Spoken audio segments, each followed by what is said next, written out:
Hello. Did you think I wasn't going to make it? Because I'm sitting here in San Lorenzo drinking rosé. Ciao tutti. Welcome to another Thank God It's Friday in Florence. And I'm actually sitting in the district of San Lorenzo. Hi darlings, salute. Hi Beth, nice to see you.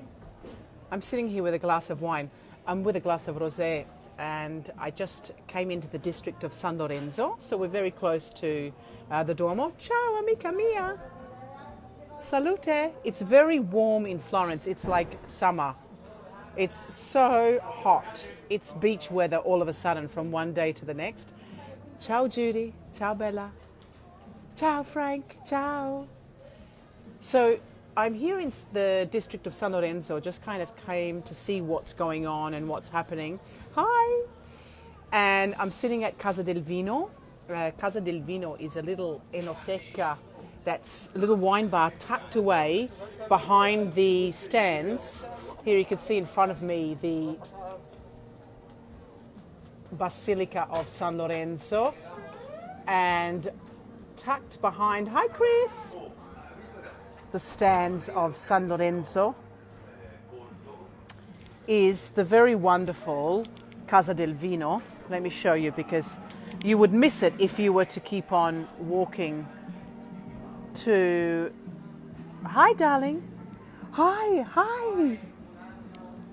So you would actually miss the Casa del Vino. Hi Jenny. If you were walking and shopping within the stands here. And the Casa del Vino has been here for many, many years. Gianni's father used to actually sell the straw-based fiasco wine directly from this enoteca, and it's always been called Casa del Vino. Hi Rocco, hi. On the other hand, Gianni, he's actually selects an excellent wines from regional, so in Tuscany. He's a great lover of Brunello di Montalcino, Rosso di Montalcino, but also this is actually, hi Lorraine, this is actually a rosé coming from Abruzzo di Montepulciano. So a lot of natural wines, biodynamic wines, organic wines. Salute. I just had little panino, little small panini with tartufato.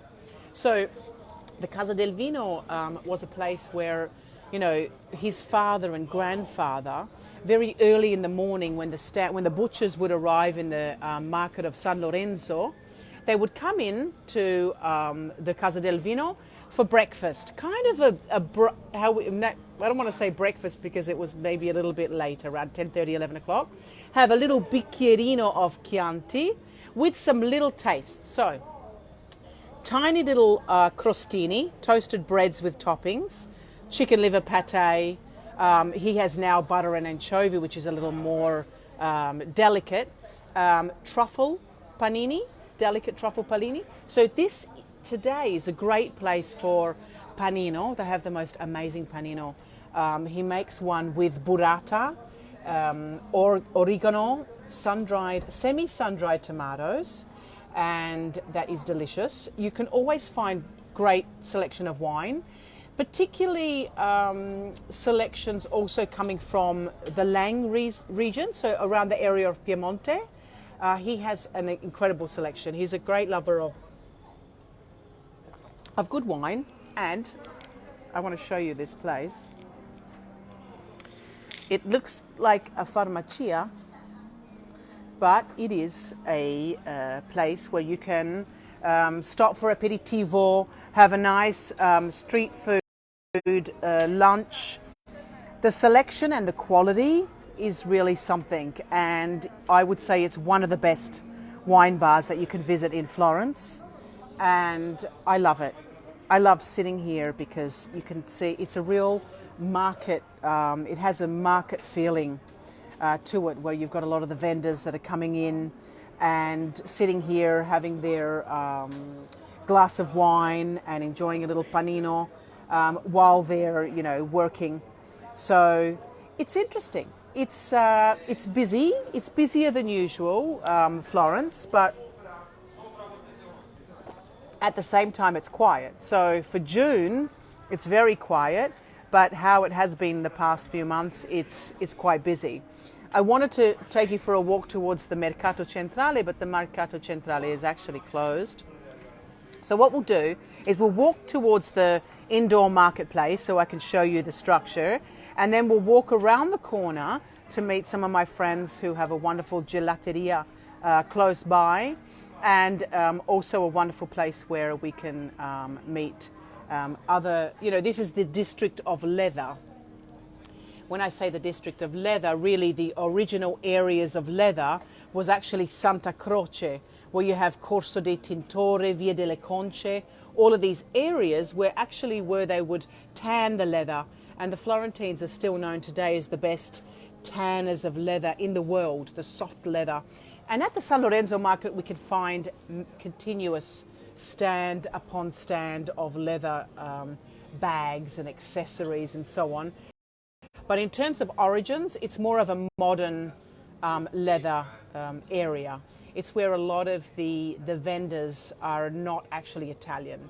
The product is okay, but most of the high-end leather is not actually coming from the area of San Lorenzo. So it's more of a souvenir, touristy stands that we kind of find around the area of San Lorenzo. I'm going to finish this rosé and then we're going to keep walking. Let's keep walking towards San Lorenzo. Fammi mettere questa qui. Grazie mille Gianni. Grazie, a presto.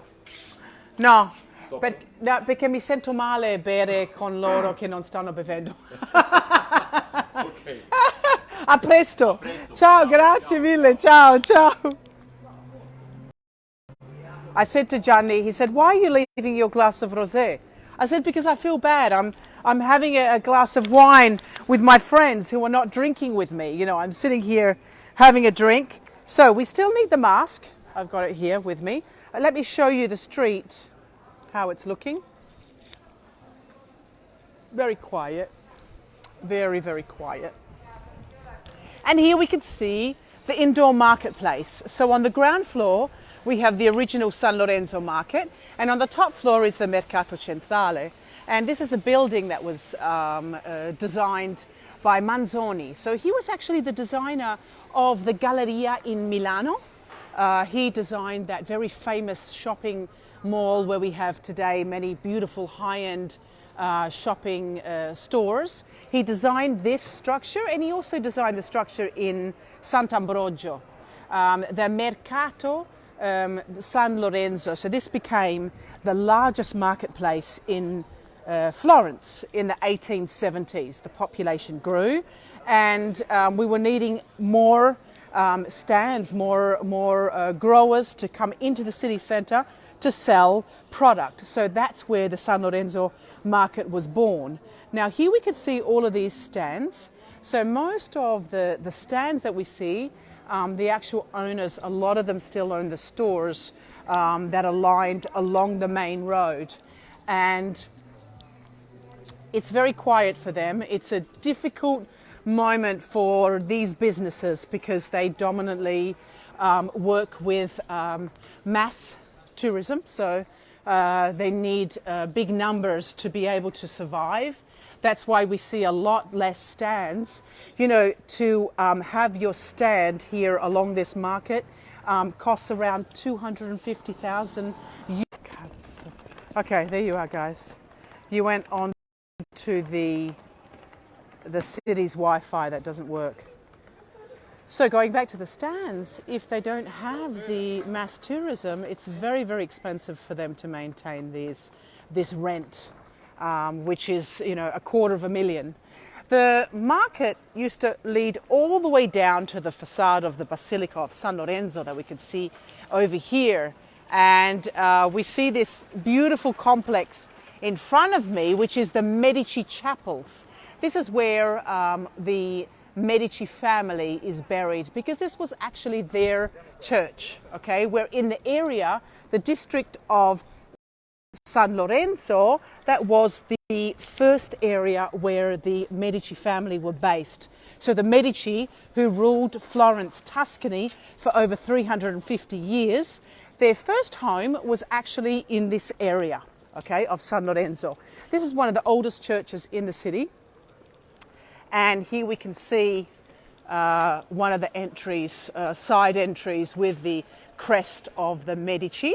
And what makes it really interesting is that the facade has not been completed.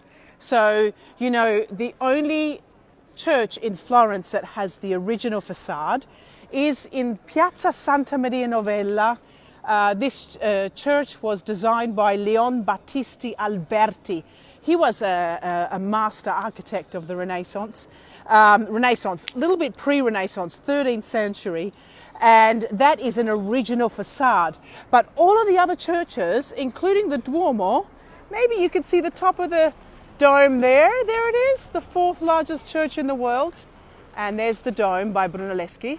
But all of the other churches, like Santa Croce, the Duomo, the Basilica of San Lorenzo, all of the facades were added many, many years later. And so this, now you see on this side, we can see the Medici Riccardi, and that is the first home of the Medici family. And on this side, let me show you now the facade of the Basilica of San Lorenzo. There it is. You see? There's no... It's incomplete. It was actually designed by Michelangelo. And if we see the domes, these domes were designed by the great Brunelleschi. So another beautiful church in Florence. Now let's walk over to the Medici Riccardi and we'll take the Via dei Genori here. So this church, well no, this home on the right side that belonged to the Medici was designed by a great architect called Michelozzi. This building is the prototype of all Renaissance palaces. And this is actually the back end of the Medici Riccardi, where we can see the gardens. There's probably someone standing there, can't go inside, but you can actually see the garden inside, and it's a beautiful lemon garden. You know, originally we were separate city-states, so most of the palaces of noble families were fortifications. And here we can see this walled area of the gardens, and inside are all the beautiful lemon trees, the limonaia. And now we're on Via dei Ginori. Let's stop in to see our friends at the gelataio. I actually stopped in there before and I had a granita. Before I had that glass of wine, I had a granita. And the granita was made with blackberries. So good. The owner is Calabrese, from Calabria. And in southern Italy, the granita is the most incredible flavor. It's kind of like sorbet, but it is a kind of a slushy made with seasonal fruits. So fig, blueberries, blackberries, lemon. Okay, so the original one is the lemon granita that is coming from the Amalfi Coast. So if you drive along the Amalfi Coast, you can find these little stands of beautiful stainless steel containers, little ladies standing on the side of the road selling their fresh granita. Okay, and this is a really refreshing, delicious drink, particularly in the summer. Maybe you remember that we visited this beautiful place, La Gelatiera, in the summertime. and it's nice to see that he's open and he's busy. So let's not bother him. But when I was in there having a granita, he also has his cannoli, just the shells of the cannoli that he fills with a ricotta cream. Buonissimo, so good. Do you remember in Sicily, Beth, eating those? Remember, I ordered them for you. We ate them in Taormina.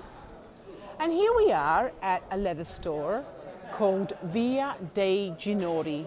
This is a great leather store. In fact, it doesn't really have a name. This is just the actual address. It doesn't really have a name, but what makes it so special is that the owner makes all of the bags, and he makes this bag here that is actually the old postman's bag. Can you see this bag, how gorgeous it is? It's a postman's bag. And he's been making these for many years. Inside, you can actually see him making the product. Now, if I enter inside, I don't know if the Wi-Fi will work. Ciao carissima, come stai? Bene, sono su un Facebook Live con i miei clienti perché vogliono vedere come stiamo a Firenze e perché sono tutti in ansia di venire e quindi, ciao carissimo, e quindi ho detto guarda facciamo un giro di San Lorenzo, vediamo come stiamo la gente. State bene? Ce l'hai? Non so se mi funziona, posso entrare? Now, I don't know if the Wi-Fi is going to work here, guys, but this is one of the fantastic artisan store on Via dei Genori, husband and wife duo that make handmade beautiful bags. The one that I showed you in the window is the postman's bag. This one over here, questo invece è anche una specie di borsa da postino, no? No, questa è una borsa da idraulico. Oh my God, I love it. So this one instead is the plumber's bag. Look how beautiful it is. Che però usano per le camere, per la... I love it. per le macchine fotografiche. È bellissimo, è bellissimo. So it really, you can see, when you walk into a place like this, you can see that you're walking into a place where people make the product, okay? And these are the kind of places that, as you know, I only take you to these places so that you can meet people and you can see directly the artisan making the product. You see, the workshop is actually there, and he is making the leather bags. Yes, so write down the name of the store, Gabriella. I'll send it to you anyway. And actually, there's a card here. Via dei Ginori 23R. How are you doing?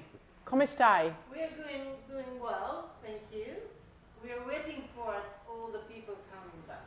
Yes, yes. How have you been going during this time of lockdown? Have you been able to sell some of your products? We run a website. Yes. So we have been able to sell something. To sell directly online? That's great. Then when we reopen, you know, we have our lovely customer that they come back. Yes, always, yes. Yeah, you have this real trust of people that always continually return to you. So the American people that live here. Yes, like they yes. work in Napoli or Vicenza. Yes, yes. They've been coming to you. Can you see the bag that I have?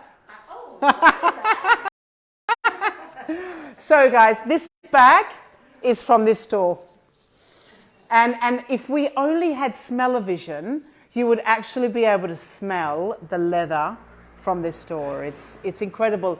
It's something that you don't really find when you walk into most of the leather stores or where we were before. Like I said to you, a lot of the stands that we see outside, a lot of them are not really Italian-made products. A way to understand when you're buying an Italian-made product is when you walk in and you actually see the laboratory there. You see people making handmade goods. That's the difference. Grazie carissima. Ritorno, faccio un po' giro, poi ritorno. Ciao ragazzi, ciao, grazie mille. Yeah, it's so good to actually see these people. How gorgeous are those bags? Yeah, they're gorgeous. Let me show you the name of the store in case you guys want to have a look. But the best thing to do is when you Via dei Genori 23R. Aren't they gorgeous? So gorgeous.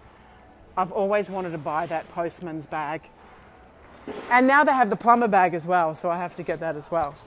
So, nice to see a lot of the places still open. The Menagerie looks like they're just kind of working on reopening. They're just restoring. But it's quiet. It is quiet. There's another one of those wine windows. Look at that. There's a wine window. That's not actually marked. But we are not in the typical Firenze of June. We are in a quiet Florence where a lot of the small businesses just can't wait to get back to it. So any of those people that are here that have just arrived and not sure where they arrived, my name is Linda. I'm originally from Australia. I'm a local tour operator in Florence, and I create multi-day packages, vacations all over Italy, the French Riviera and the Greek islands. I love Florence, I love all of Italy, but it's just nice to come out every Friday for a Thank God It's Friday to show you our city. It's a real pleasure to do that. Look at these guys, how cute they're having their gelato, their little afternoon gelato here. And let's see if we can go inside. I don't think we can. I think they're just too busy because only a couple of people can enter inside at a time. Yeah, I'm happy to see that they're busy, so that's fine. So every Friday, I'm going to bring you a new clip of Firenze or wherever I am. I'm frozen, am I? Is it working? Wherever I am in Italy. I may actually be in Venice next week. We'll see how it goes. And if I am, I definitely will open up and see you. Grazie mille, guys. Have a wonderful weekend. Thank you for joining me for another Thank God It's Friday in Florence in the district of San Lorenzo. I'm sorry that I was frozen for a little while. I just went back to the gelateria to see if we could go inside, but there's a lot of people there. So we won't wait. But tanti baci, and I look forward to seeing you again next Friday for another Thank God It's Friday in Florence, or we may be in Venice. I'm not sure. I might actually be in Venice. But we'll be there. I'll be there to see you and give you a big kiss. And grazie mille. Thank you again for joining me. Tanti baci. Ciao, Jenny. Tanti baci. I'm working on your itineraries. Love you. Ciao, belly. Ciao, Annette. Ciao, Annie Marie. I love you. Bye, darlings.